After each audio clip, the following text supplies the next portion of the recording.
greatest strength, but putting together puzzles and recognizing anomalies I've always been very good at. And I right away said that way too many dudes are wearing maroon shirts, and common sense, if you're going to organize any military operation, which I believe September 10th was obviously a military operation, to those of us who are sensible, you're going to need to know who your guys are. So yeah, you're going to have certain people wearing certain colors, certain hats.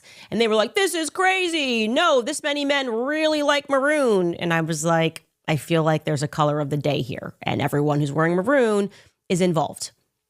Well, guess what? The Epstein docs dropped, and there was a mention of military colors of the day. A TikToker went viral discussing it. Take a listen.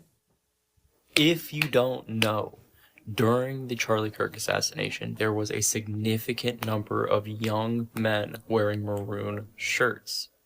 Originally, Candace Owens was the first person to point this out, and everybody called her crazy. However, I found proof that she was right.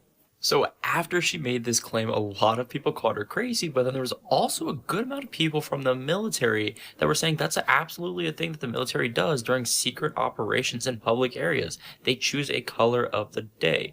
So I started thinking, right? I was like, what if I searched in the DOJ files the term color of the day?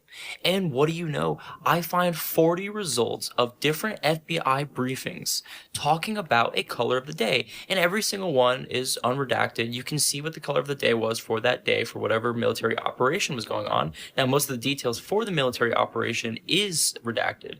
However, on the day of Charlie Kirk's assassination, the morning of, before his death, they established a color of the day for a SITREP, which is just a military situation report. And the color of the day is redacted. Out of 40 different files mentioning a color of the day for secret operations, the day of Charlie Kirk's assassination is the only one that has a color of the day redacted. Like I said, I'm just out here doing common sense. I noticed also, by the way, it wasn't just maroon. I felt like they were organizing by battalion. Some people were all like wearing white hats. Some people were wearing their socks in a certain way where I was like, never seen this many people wear their socks this high before. And I'm a person who likes to organize her pantry. My pantry in my kitchen is a high point for me. Every day I go in there, it's so organized. I organize my seasonings, okay? I had to buy a label, like a label maker, so I could organize my seasonings.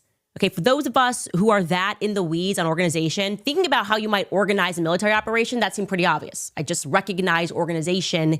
Even when it's supposed to look like chaos, it's got to be organized. And that's what was going down on that day. And I have a folder of I like call them like the white hats, so this and that was happening on that day. Very obvious. Now, who knows? He said he's going through the DOJ files. Who knows if that particular reference was pertaining, it could be pertaining to any number of military operations on the 10th, and they could be covering it because there was maybe another FBI operation and military operation that was taking